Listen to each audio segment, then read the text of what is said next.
Hello students, good morning. How are you all? Hope you all are fit and fine at your homes. We are doing revision work and we started our revision from chapter number 1. हमने chapter number 1 से अपना revision start किया है दोबारा से. इसमें हमने कल की क्लास में आपको कुछ टॉपिक्स करवाए थे. Shape of the earth, globes and about maps. ये 3 टॉपिक्स हमने आपको आपकी लाइव क्लास के दौरान करवाए थे. Most of the students not joining the class and they left this topics. जिन बच्चों ने लाइव क्लास को ज्वाइन नहीं किया उनके ये टॉपिक्स लेफ्ट हो गए थे. एक बार मैं रैंडमली आपको दोबारा से थोड़ा सा बता देती हूँ इन टॉपिक्स के बारे में. उसके बाद हम इसके आगे पढ़ेंगे. फर्स्ट टॉपिक था हमारा shape of the earth. Shape of the earth. About shape of the earth there are many facts.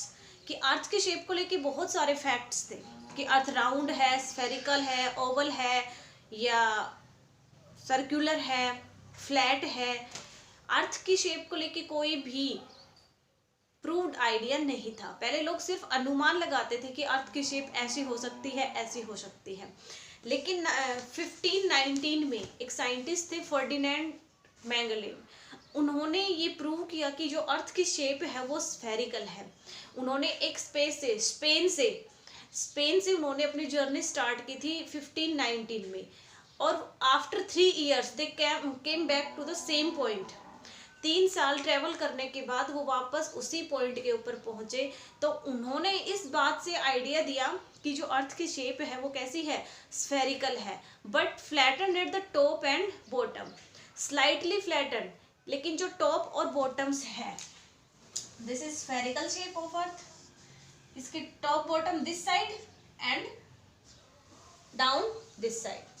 Top and down, जो टॉप है और जो बॉटम है वहां से स्लाइटली फ्लैटन है. स्लाइटली फ्लैटन का मतलब है थोड़ी सी चपटी, ऐसे कह सकते हैं हम, like this. Okay, this is slightly flatten, यानी थोड़ी सी फ्लैट है. नॉट स्फेरिकल बट थोड़ी सी फ्लैट है. इसको बोला गया कि shape of the earth is spherical but slightly flatten at the top and the bottom. ये था अर्थ की शेप के बारे में. उसके बाद था हमारा next topic globe. Next topic था हमारा ग्लोब का. सबसे पहले ग्लोब्स क्या होते हैं. Globes are the exact model of the earth surface. Earth surface का एक मॉडल बनाना, एग्जैक्ट मॉडल बनाना क्या कहलाता है, ग्लोब कहलाता है. अब उस एग्जैक्ट मॉडल में क्या होता है, उस एग्जैक्ट मॉडल में अर्थ को सिंपल और एक्यूरेट फॉर्म में देखा जाता है. कि सिंपल और accurate form of earth is seen on the globe. Globe के ऊपर हम अर्थ की जो सिंपल और एक्यूरेट फॉर्म है उसको देख सकते हैं. अब बात ये आई कि ग्लोब्स है उनकी नीड क्यों पड़ी, उनकी ज़रूरत क्यों पड़ी. तो ग्लोब्स की नीड क्यों पड़ी कि ग्लोब्स है वो हेल्प करते हैं किसमें, shape, size and location to finding the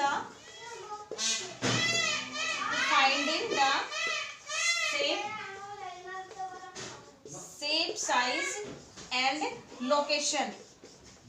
shape, size और लोकेशन का पता लगाने के लिए हमें ग्लोब की जरूरत पड़ी. किसकी शेप, साइज और लोकेशन, सीज की, ओशियंस की एंड कंट्रीज की. और कंट्रीज के साथ साथ जो कंट्रीज की बाउंड्रीज हैं उनकी लोकेशन का पता लगाने के लिए भी हमें किसकी जरूरत पड़ी, ग्लोब की जरूरत पड़ी. तो इन शॉर्ट वर्ड्स हम ये कह सकते हैं कि globe is an exact model of the earth surface which helps us in finding the location of the seas, oceans, continents and countries and their boundaries. उनके बारे में जानकारी के लिए हमें ग्लोब की जरूरत पड़ी. उसके बाद था कि ग्लोब यूजफुल है एक डिटेल्ड स्टडी के लिए. अर्थ की एक डिटेल्ड स्टडी के लिए ग्लोब बहुत ही हेल्पफुल है. यानी अगर हमें अर्थ की डिटेल स्टडी चाहिए तो उसके लिए हम ग्लोब का यूज कर सकते हैं. इन सब के बावजूद भी ग्लोब था उसमें बहुत सारी डिसएडवांटेजेस रह गए. डिसएडवांटेजेस यानी बहुत सारी कमियां रह गई. क्या थे वो डिसएडवांटेजेस? फर्स्ट डिसएडवांटेज है उसका, globe does not show land forms, location of small towns, countries and cities in detail. कि जो ग्लोब्स थे उन्होंने डिटेल में शॉर्ट जो स्मॉल सिटीज हैं, टाउन्स हैं, स्टेट्स हैं या लैंडफॉर्म्स हैं, उनके बारे में हमें ग्लोब से कोई भी इंफॉर्मेशन नहीं मिलती। नेक्स्ट ड्रॉबैक था इसका कि ग्लोब के ऊपर से, दिस इज ग्लोब, ये ग्लोब है। अब ग्लोब के ऊपर हम एक ही टाइम पे, we can't see the whole earth at the same time on a globe, हम एक ही टाइम के ऊपर पूरे ग्लोब के ऊपर पूरी अर्थ को एक बार नहीं देख सकते। We can see only one side of the globe, हम एक बार में सिर्फ ग्लोब की एक साइड देख सकते हैं। जैसे फ्रंट से हमने देखा तो इसका जो बैक है वो रह गया, बैक से हम देखेंगे तो इसका फ्रंट हमें नहीं दिखाई देगा। तो it is not possible to see all the earth surface at the same time on a globe. Next drawback था इसके ऊपर कि ग्लोब्स, जो बड़े ग्लोब्स होते हैं, larger globes are very helpful in getting information about everything in detail, but it's difficult to handle them, लेकिन उनको हैंडल करना बहुत ही डिफिकल्ट होता है। और लास्ट में ये था कि ग्लोब्स को एक जगह से दूसरी जगह पे कैरी करना नॉट इजी, वो इजी नहीं होता, उसके लिए हमें बहुत दिक्कत होती है। हम ग्लोब को एक जगह से दूसरी जगह इतना इजीली नहीं लेके जा सकते। उसके बाद नेक्स्ट टॉपिक किया था हमने मैप्स का। Next topic is of maps.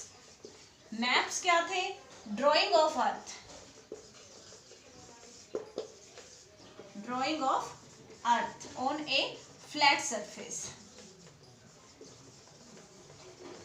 एक फ्लैट सरफेस के ऊपर अर्थ की ड्राइंग बनाना मैप कहलाता है। जैसे this is a flat surface, this is our white board and this is a flat surface, ये एक फ्लैट सरफेस है।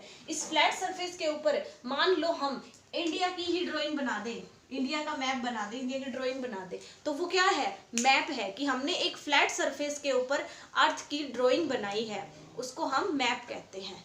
अब मैप और मैप किस लिए ज़्यादा हेल्पफुल था और उसकी ज़रूरत क्यों पड़ी? जो ड्रॉबैक ग्लोब में रह गए थे, यानी जो कमियां ग्लोब में रह गई थी, उन कमियों को पूरा करने के लिए मैप का यूज किया गया। ग्लोब्स में स्मॉल टाउन सिटीज़ को हम नहीं देख सकते थे, लेकिन मैप में स्मॉल टाउन, स्टेट, सिटीज़, इन सबको बहुत ही आसानी से देखा जा सकता है। उसके बाद है कि जो मैप है, मैप्स हैं वो टू टाइप्स के होते हैं। Maps are of two types. First है physical map and second is political map. अब फिजिकल मैप कौन सा होगा? जिसमें लैंड फॉर्म्स के बारे में बताया गया हो। लैंड फॉर्म्स में क्या आता है? जैसे माउंटेन्स हैं, वैलीज हैं, ओशियंस हैं, कॉन्टिनेंट्स हैं, सीज हैं, ये सब किस में आते हैं? लैंड फॉर्म्स में आते हैं, फिजिकल मैप में आते हैं। पॉलिटिकल मैप है, उसमें क्या आएगा? स्टेट्स आएंगे, कैपिटल्स आएंगी, state capitals and their boundaries, और उनकी बाउंड्रीज, यानी वो maps, yes, we can easily define that physical map are those map which tells us about there, which gives us information about the landforms like mountains, valleys, hills.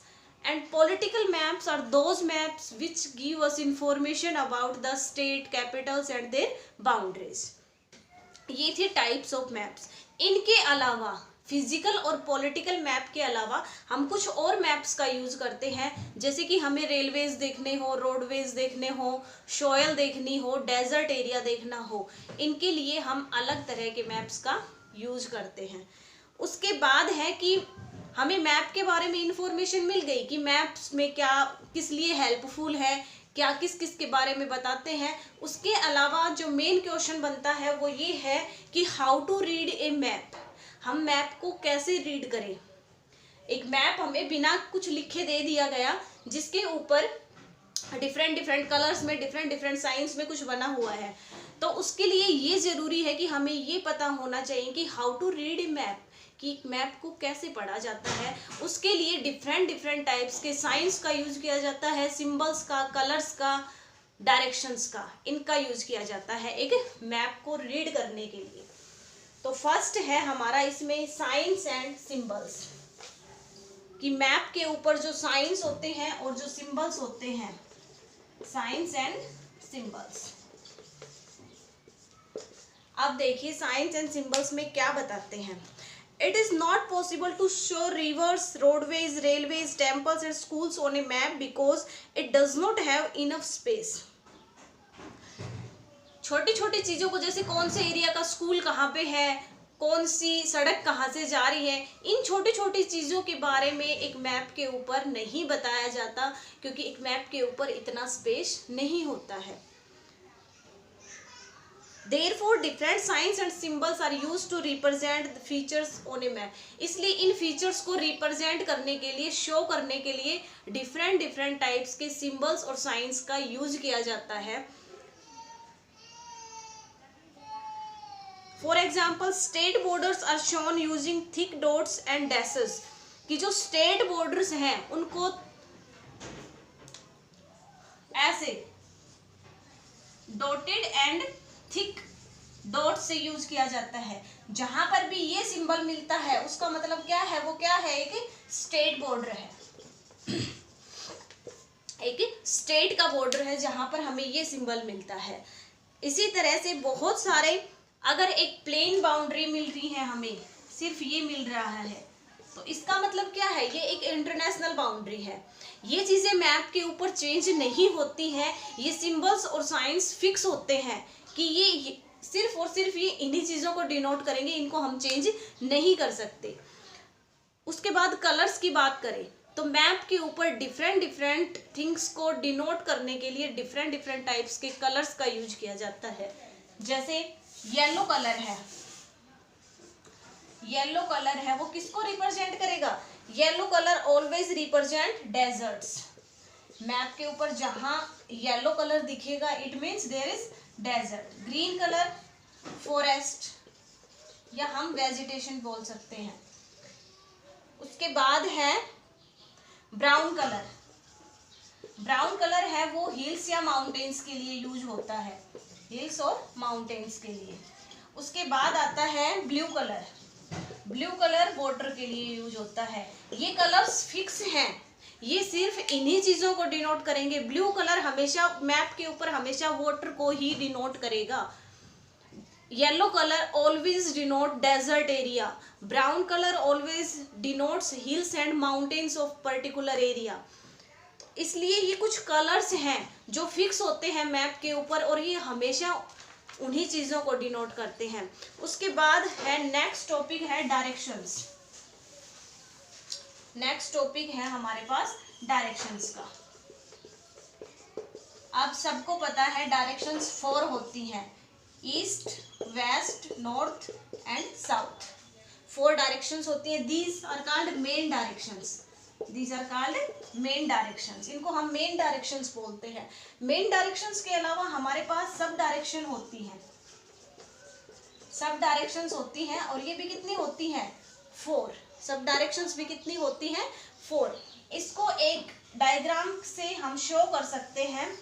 These are the main directions, north, south, west and east, and sub directions are in between the main directions. Main directions के बीच में होती हैं sub directions. जैसे north and east, north और east के बीच में कौन सी सब डायरेक्शन बनेगी, इधर नॉर्थ है इधर ईस्ट है, that is north east. East और साउथ के बीच में बनेगी साउथ ईस्ट, वेस्ट और साउथ के बीच में बनेगी साउथ वेस्ट, साउथ वेस्ट और इधर बनेगी north west. These are the 4 sub directions. Directions की अगर बात करें तो जो मैप का टॉप होता है, यानी top of the map always shows the north direction, कि मैप का टॉप हमेशा नॉर्थ डायरेक्शन को शो करता है। और नॉर्थ डायरेक्शन के जस्ट अपोजिट होती है साउथ डायरेक्शन। अगर हमें मैप के ऊपर सिर्फ एक डायरेक्शन बता दी जाए कि इधर ये डायरेक्शन है, तो बाकी की 3 डायरेक्शंस हम इजीली फाइंड आउट कर सकते हैं। हमें पता है टॉप के ऊपर नॉर्थ डायरेक्शन होती है, नॉर्थ के बिल्कुल अपोजिट साउथ डायरेक्शन होती है, साउथ से लेफ्ट हैंड में वेस्ट डायरेक्शन होती है और राइट हैंड में होती है ईस्ट डायरेक्शन। ये था डायरेक्शंस के बारे में और सब डायरेक्शंस के बारे में, जिसको एक डायग्राम से आपको समझाया गया है। उसके बाद इसमें एक टॉपिक बचता है स्केल का।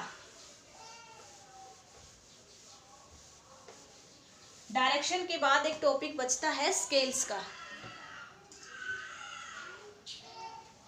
स्केल्स का टॉपिक बचता है और स्केल के टॉपिक को हम अपनी नेक्स्ट क्लास में कंटिन्यू करेंगे, क्योंकि ये थोड़ा सा बच्चों को समझना थोड़ा सा मुश्किल है, थोड़ा सा कंफ्यूजिंग है, इसलिए बच्चे इसको थोड़ा कम समझ पाते हैं। इसको हम कल लाइव क्लास में आज की लाइव क्लास में इसको आपको एक बार रिपीट करेंगे और उसके बाद आपको इसका वीडियो मिलेगा, तो आपको बहुत अच्छे से क्लियर होगा।